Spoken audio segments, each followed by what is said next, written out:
اور اب میں دعوت مقابلہ حضرت مولانا حضرت حیات صاحب بکروی کو کہ ایک مائک سے تشریف لائے ہیں. حضرت مولانا حضرت حیات صاحب بکروی.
الحمد لله وكفى والصلاة والسلام على سيد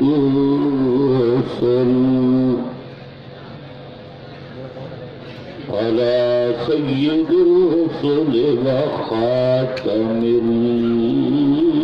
الأنبياء.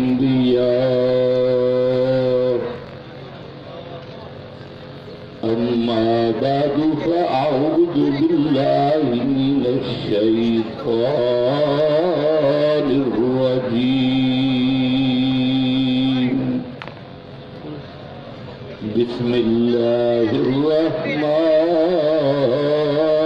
الرحيم.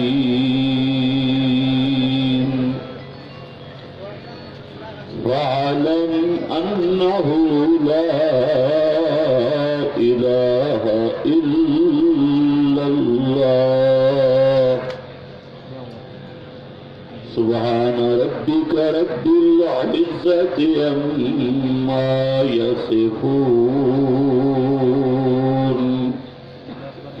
وسلام على المرسلين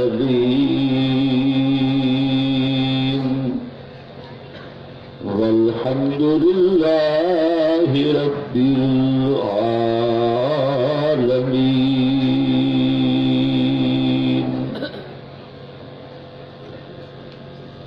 انتہائی قابل قدر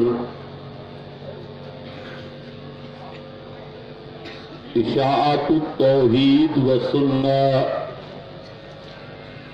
کے اکابر اور غیور نوجوان بھائیوں،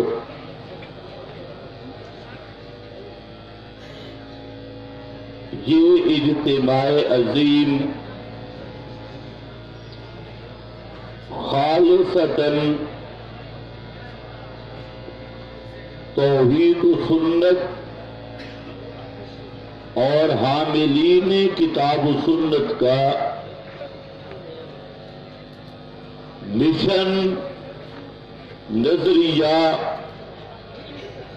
اور دعوت کا ایک سلسلہ اور پروگرام ہے. اور اس موقع پر اس جماعت کے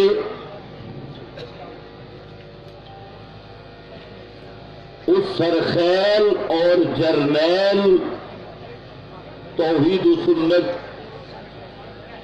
الامام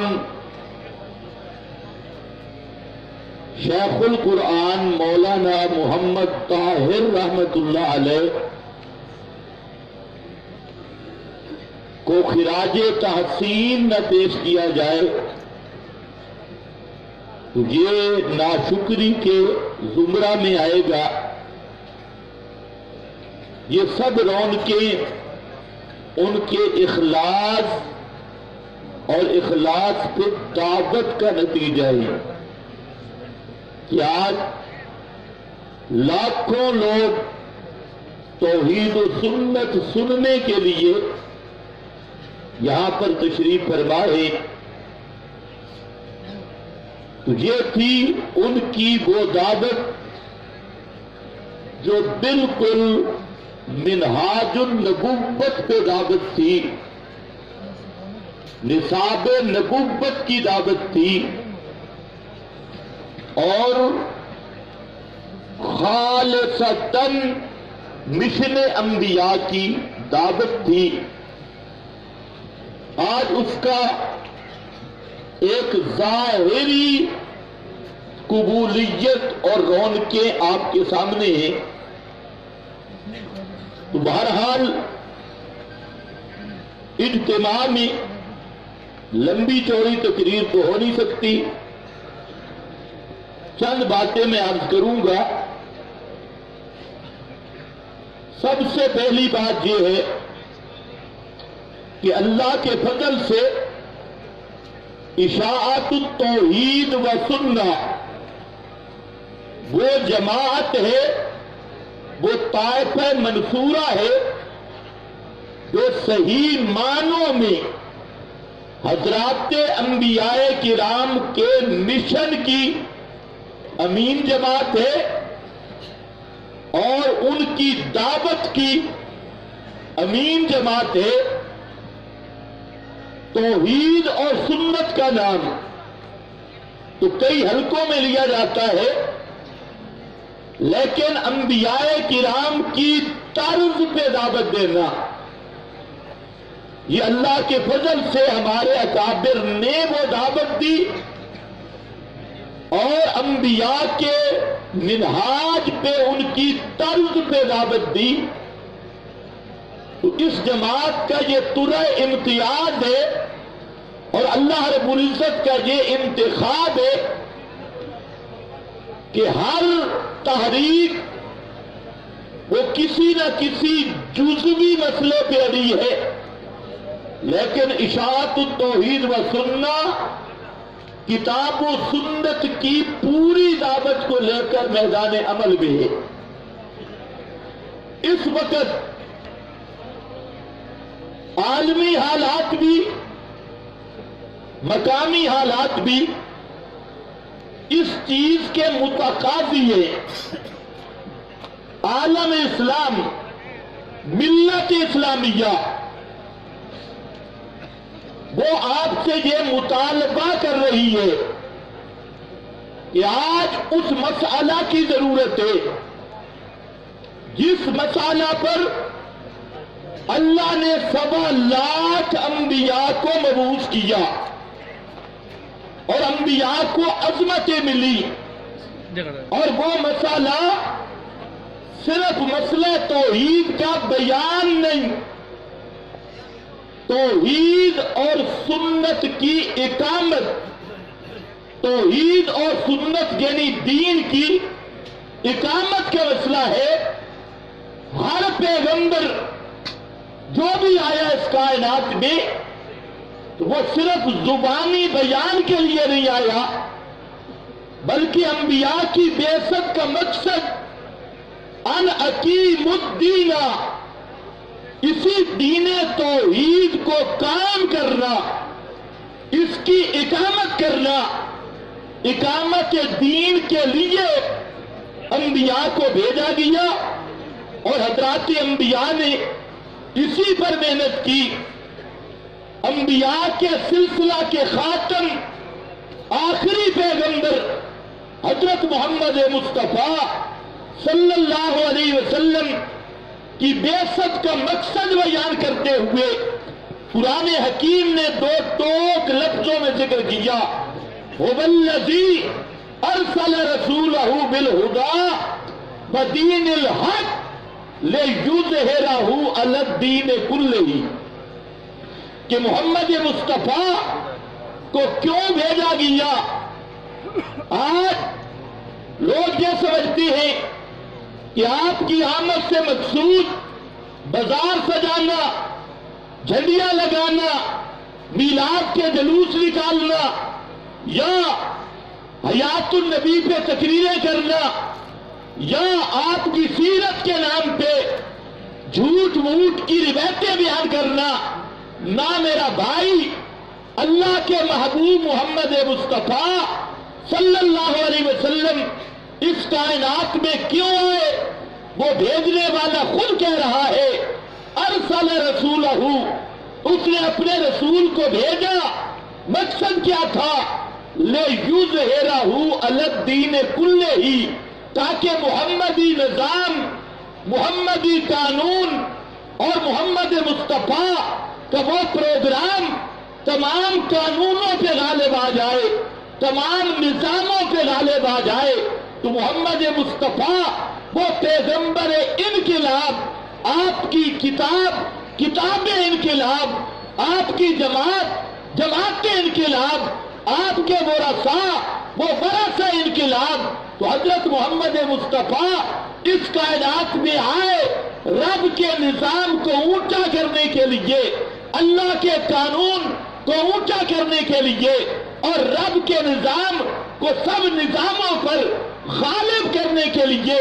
اور یہی وجہ ہے دین کا معنی، جنہوں نے نور الانوار پڑھی، مسلم پڑھی یا اور کوئی اصول کی کتاب پڑھی، دین کا ایک معنی وہ بنتا ہی نظام ہے، دین کا معنی قانون ہے، قانون الہی، نظام الہی۔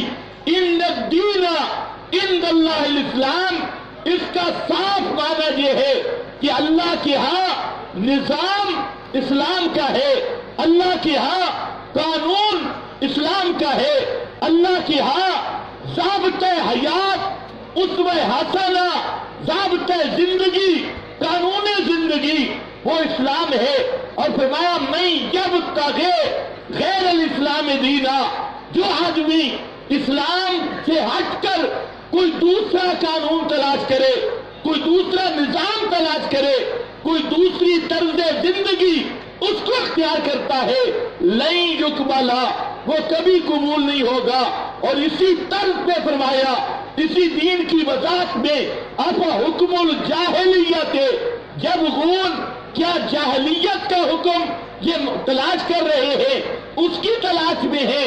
اور اللہ کے قانون سے بہتر قانون، اللہ کے نظام سے بہتر نظام کس کا نظام ہو سکتا ہے؟ سب سے آسان اور بہتر نظام اور حکم وہ اللہ کا حکم ہے، اس سے بہتر قانون کوئی نہیں، اس سے بہتر نظام کوئی نہیں۔ تو رب العالمین نے محمد مصطفیٰ کی بعثت کا مقصد ذکر کیا، وَوَالَّذِي أَرْسَلَ رَسُولَهُ بِالْهُدَىٰ وَدِينِ الْحَقِّ لِيُظْهِرَهُ عَلَى الدِّينِ كُلِّهِ وَكَفَىٰ بِاللَّهِ شَهِيدًا۔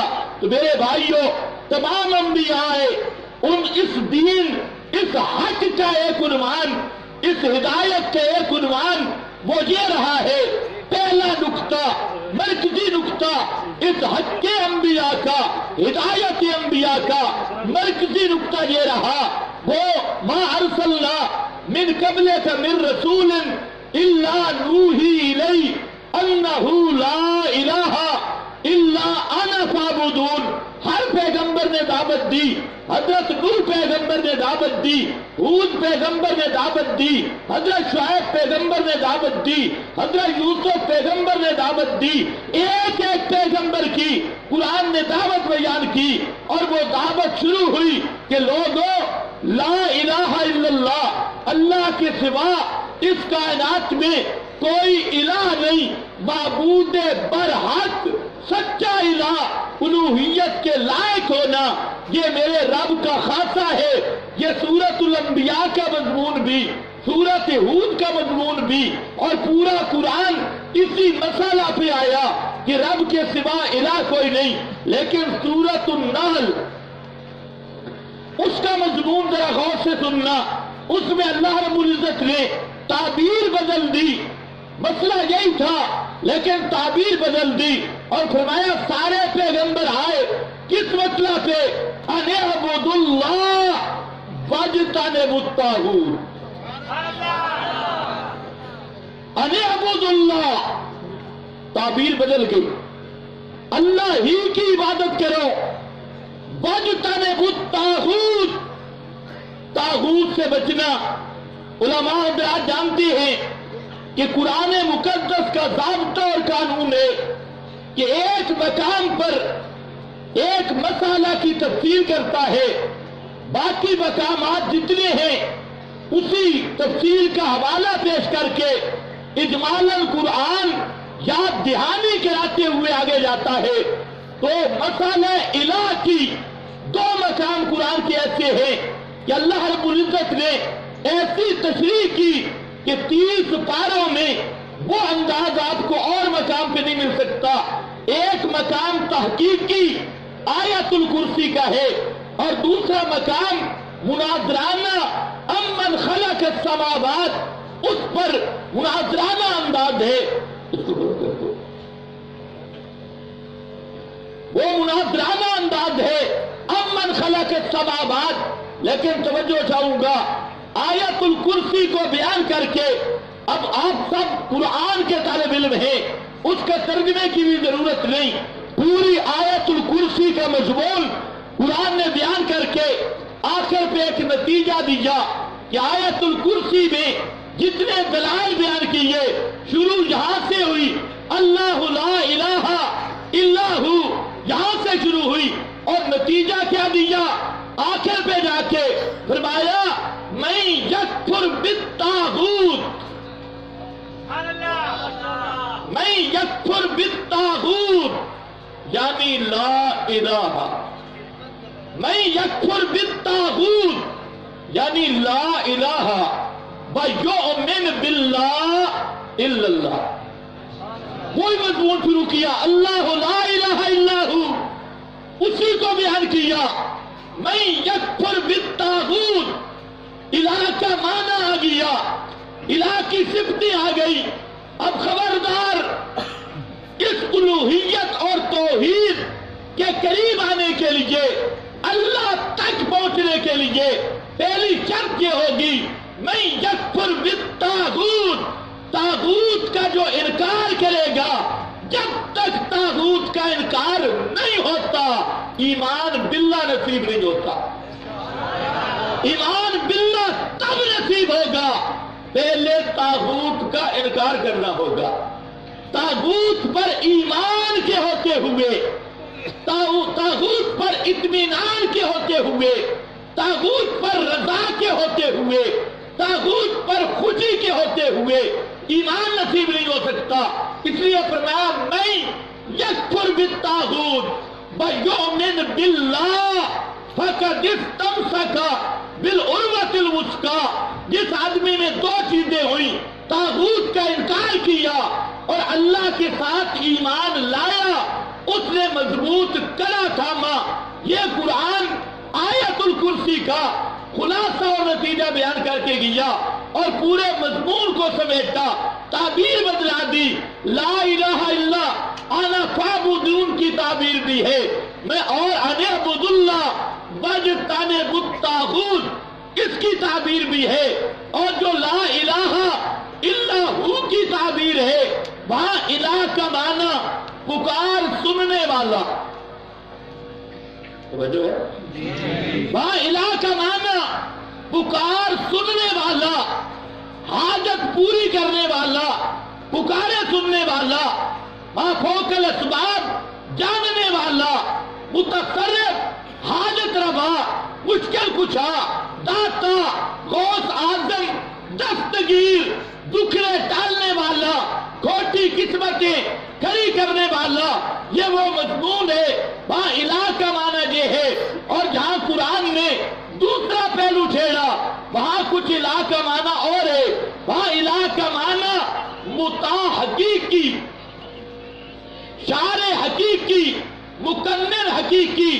علماء جانتے ہیں عبادت کا معنی الدعا بھی ہے، الدعا مخ العبادہ، الدعا ہی العبادہ، اور یہ وہ معنی ہے بریلوی مفسرین نے بھی کیا، اہل حدیث مفسرین نے بھی کیا، اور اسی طریقہ سے اہل تشیع کی 25 کتابوں میں یہ معنی کیا گیا کہ الدعا مخ کل عبادت دعا کا معنی پکار ہے، سورو پکار، پکارنا حاجتوں میں، مشکلوں میں، یہ معنی بھی برحق ہے اور یہ بھی معنی ہے الہ کا۔ الہ اس ہستی کو کہتے ہیں جو پکارے سنے، الہ اس ہستی کو کہتے ہیں جو حاجتیں پوری کرے، الہ اس ہستی کو کہتے ہیں جو ما فوق الاسباب جانتا ہو، جو ما فوق الاسباب تصرف کرتا ہو، جو ما فوق الاسباب سن سکتا ہو، جو ما فوق الاسباب دیکھ سکتا ہو، یہ معنی بھی برحق ہے۔ اور دوسرا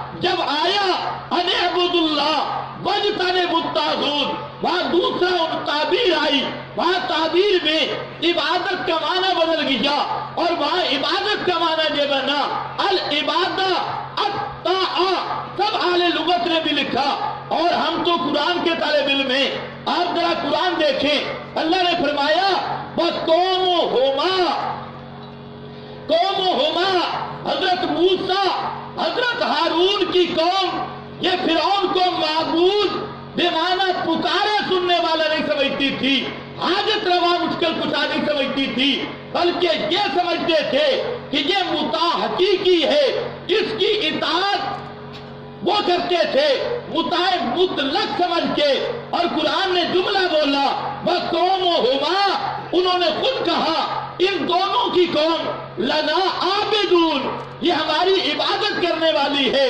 اس آیت نے بتا دیا کہ عابدون عبادت کا ایک معنی طاعت حقیقی بھی ہے، حقیقی مطاع ہونا، مکنن ہونا۔ اسی کو حضرت شاہ ولی اللہ نے بیان کیا ان الحکم الا للہ، یہ بات کرتے ہوئے حضرت شاہ ولی اللہ محدث دہلوی فرماتے ہیں لا تشریع لا تحلیل ولا تحریم ولا تشریع الا للہ۔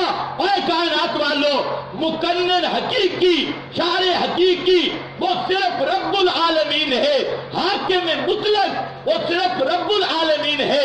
ان الحکم الا للہ، چاہے وہ حکم تکوینی ہو، چاہے وہ حکم تشریعی ہو، چاہے وہ حکم قانونی ہو، کوئی حکم بھی ہو، اللہ یہ اللہ کا خاصہ ہے۔ اور الہ کا ایک معنی یہ ہے جس کی مطلق اطاعت کی جائے، طاعت حقیقی۔ اب یہاں پر سوال ہوگا، اللہ نے تو فرمایا اطیعوا اللہ واطیعوا الرسول، اطاعت رسول کی بھی ہے۔ اللہ نے فرمایا یا ایھا الذین آمنوا اطیعوا اللہ واطیعوا الرسول واولی الامر منکم، اولی الامر کی بھی اطاعت ہے، اہل فقہ اور اولی العلم کی بھی اطاعت ہے۔ تو طاعت کا معنی اگر عبادت ہے تو پھر رسول کی عبادت تو جائز نہیں، فقہا کی عبادت تو جائز نہیں، وہاں پر بھی طاعت کا معنی آپ کریں گے عبادت والا تو پیغمبر کو الہ ماننا لازم آئے گا، فقہا کو الہ ماننا لازم آئے گا۔ یہ وہ نقطہ ہے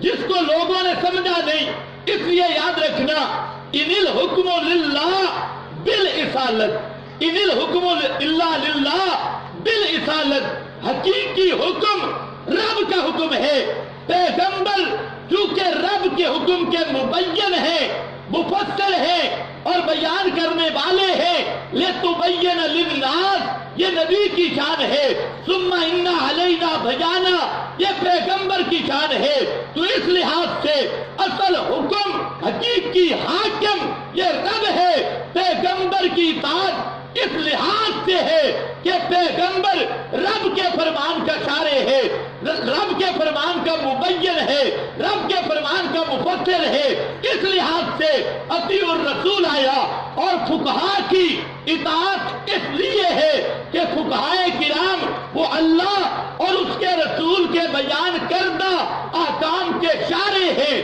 مبین ہیں۔ تو اگر یہ نقطہ ذہن میں رہے فلا وربک لا یؤمنون حتی یحکموک بحق ان الحکم الا للہ بحق۔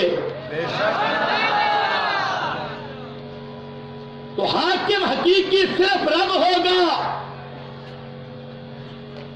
رب کے سوا کوئی حاکم حقیقی نہیں، کوئی مکنن نہیں۔ اور دونوں مسئلوں کی تعبیر کا حکم قرآن نے الگ کر کے بیان کیا۔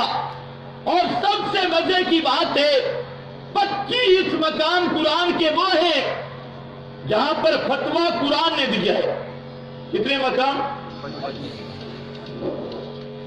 25 مقام.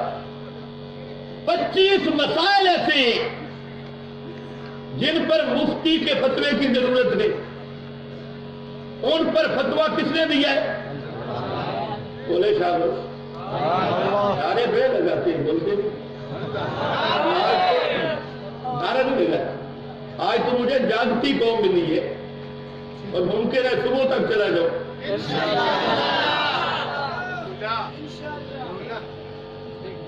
وہ جو ہے میں نے کیا بولا؟ 25 مسائل وہ ہے کہ مفتی سے پوچھنے کے نہیں ہے. اگر مفتی بھی وہاں فتویٰ نہ دے تو مفتی بھی کافر ہے، کیونکہ وہاں پر فتویٰ کس نے دیا؟ مسئلہ بھی رب نے بیان کیا. مسئلہ بھی نس کتی کا اور فتویٰ بھی نس کتی کا. وہ انکار کرے گا وہ کافر بھی بنے گا نس کتی کا. ان میں سے ایک مسئلہ الہ کے اسی پہلے معنی پر. الہ کا معنی پکارے سننے والا، ما فوق الاسباب حاجتیں پوری کرنے والا.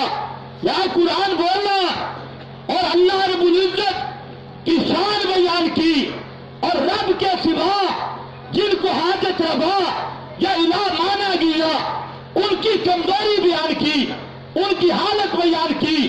یہ پورے قرآن میں ایک تقابل ہے، صرف عنوان دے رہا ہوں. ایک تقابل کی تقریر ہے جو اللہ رب العزت نے معبودان باطلہ کی حقیقت واضح کی اور معبود برحق کی شان واضح کی.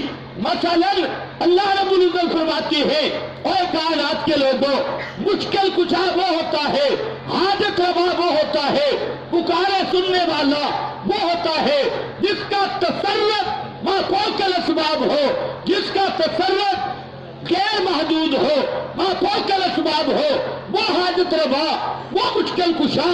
اور اب دیکھو یہ کس کی شان ہے؟ فرمایا یولج اللیل فی النہار یولج النہار فی اللیل سخر الشمس والقمر. اور آگے یجری کل یجری لاجل مسمی ذالکم اللہ ربکم لہ الملک. ذالکم اللہ ربکم لہ الملک. اللہ مشکل کشا ہے. دلیل کیا ہے؟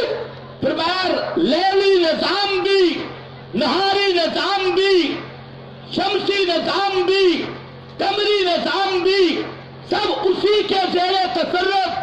ذالکم اللہ ربکم، یہ ہے ان شانوں والا رب کہ رات کے نظام پہ جس کا تصرف، دل کے نظام پہ جس کا تصرف، زمین و آسمان پہ جس کا تصرف، سورج اور چاند پہ جس کا تصرف، یہ ہے ذالکم اللہ ربکم، یہ ہے ربکم. جس نے کہا تھا قال ربکم ادعونی. ذالکم اللہ، یہ کون ہے؟ کون سا رب؟ قال ربکم ادعونی، جس نے کہا تھا ادعونی، یہ وہ ہے تمہارا رب کہ اس میں استجب لکم، اور یہ ہے استجابت کی طاقت، لیاقت کہ آسمان و زمین 14 طبق کی کائنات پہ اسی کا تصرف ہے. اور جن کو تم پکارتے ہو، چاہے حضرت ابراہیم کو پکارو، حضرت اسماعیل، حضرت عزیر کو پکارو، جس کو بھی پکارو، فرمایا والذین تدعون من دونہ ما یملکون من قطمیر ادھر لہ الملک، ادھر قل اللہم مالک الملک، ادھر للہ ہے ما فی السماوات وما فی الارض، ادھر للہ ہے ملک السماوات والارض، ادھر ساری شانیں لہ الملک کی اسی کی طرف نسبت ہے. اور جن کو تم پکار رہے ہو، چاہے نبی کی قبر پہ جا کے پکارو، ولی اللہ کے جا کے پکارو، ما یملکون من قطمیر، کھجور کی گٹھلی کے پردہ وہ اگر ٹوٹ جائے تو مافوق الاسباب اسے لگانے کی طاقت بھی نہیں رکھتے. چھپا ہوا پھرتا. تم تو کہتے ہو اتنا بڑا پتر دے دے بیٹا دیتی ہے. فرمایا ماں یملکون من کتمیر، یہ ہے تقابل. وہ الہ ہے، الہ کی شان یوں ہوا کرتی ہے، وہ مشکل کچھا کی عظمتیں یوں ہوا کرتی ہے. اور یہ کون ہے؟ ماں یملکون من کتمیر. دوسرا فرق ذکر کیا، فرمایا ان ربی لسمیع الدعاء، ان ربی لسمیع الدعاء، میرا رب ہے دعا کو سننے والا. انک انت السمیع انہ هو السمیع. اے کائنات والو، ما فوق الاسباب، سننے والا صرف رب ہے، رب کے سوا کوئی بھی ما فوق الاسباب سننے والا نہیں. یہ اللہ کے قرآن نے فیصلہ کیا، لیس کمثلہ شیء وہو السمیع. ادھر یہ شان ہے. اور فرمایا جن کو تم پکارتے ہو، چاہے محمد مصطفیٰ کے روزے پہ جا کے پکارو، چاہے حضرت ابراہیم کی قبر کے سرانے جا کے پکارو، حضرت اسماعیل کی قبر کے سرانے جا کے پکارو، تو ان تدعوہم لا یسمعوا دعاءکم المطلق یجری علی اطلاقہ. مطلق اپنے اطلاق پہ جاری ہے. اور فرمایا قریب سے پکارو تب، دور سے پکارو تب، انبیاء کو پکارو تب، اولیاء کو پکارو تب، رات کو پکارو تب، دن کو پکارو تب، آواز سے پکارو تب، لاؤڈ سپیکر لگا کے پکارو تب. لا یسمعوا دعاءکم، وہ تمہاری پکاریں نہیں سنتے. اس لیے کہ ما فوق الاسباب سننا کس کا خط ہے؟ نہیں سنتے. یا اللہ کیوں؟ تو سنتا ہے وہ نہیں سنتے؟ میں ہاں میں سنتا ہوں وہ نہیں سنتے. اس لیے کہ میری شان ہے اللہ لا الہ الا ہو الحی توکل علی الحی الذی لا یموت. میری شان ہے زندہ ہونا، ہمیشہ زندہ رہنے والا. اور وہ کون ہے؟ اموات غیر احیاء، وہ مردے ہیں زندہ نہیں. علماء جانتے ہیں جب علت بھی محسوس ہو تو حکم قطعی ہوتا ہے. جہاں قرآن نے 2 دفعہ نص کے طور پہ علت ذکر کی، ایک اموات غیر احیاء اس لیے نہیں سنتے کہ وہ مردے ہیں، اور دوسری انک لا تسمع الموتى.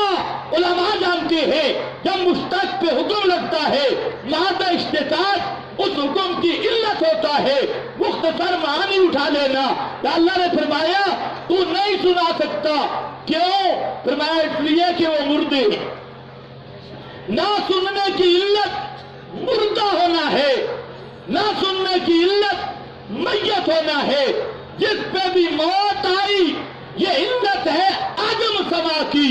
کیونکہ جب موت آ جائے اسباب ختم ہو گئے. ما فوق الاسباب سننے والا کون ہے؟ اور جو ما فوق الاسباب کسی پیغمبر کے سماع آدی کا قائل ہے وہ اس طرح کا مشرک ہے جیسے ابو جہل مشرک تھا. یہ فتویٰ قرآن ہے. تھوڑا صبر، میں نے ابتدا پہلے کر دی تاکہ آپ کے تھوڑا ذہن باش ہو جائے. کیونکہ آج کے بڑے بڑے مفتی کہتے ہیں یہ فروعی مسئلہ ہے. یہ فروعی کیا ہوتا ہے؟ فروعی مسئلہ. اور قرآن کی اتنی نصوص ہے قطعیہ کا مسئلہ. اگر یہ فروعی ہے تو حضرت صاحب کو کہو پھر تیرا نسب بھی فروعی ہے، تیرا وجود بھی فروعی ہے. پتہ نہیں تجھے قطعی اور فروعی کا نام ہی نہیں آتا. یہاں تک میرے ساتھ چلتا ہے. ما فوق الاسباب جاننے والا اللہ، ما فوق الاسباب حاجت روا اللہ، متصرف اللہ. اور جب میں کہتا ہوں ما فوق الاسباب سننے والا اللہ تو تو کہتے جی نہیں میں نے تو اس کے ساتھ تقریریں نہیں کرنی. اور لعنتی آدھا چلتا ہے آدھا پیچھے بھاگتا ہے. اس لیے ماننا پڑے گا ما فوق الاسباب جاننے والا بھی کوئی نہیں، ما فوق الاسباب سننے والا بھی کوئی نہیں، ما فوق الاسباب تصرف کرنے والا بھی کوئی نہیں. آؤ فرمایا وہ کون ہے؟ ان تدعوہم لا یسمعوا دعاءکم، وہ تمہاری پکاریں نہیں سنتے. آگے ذرا پڑھنا ہے.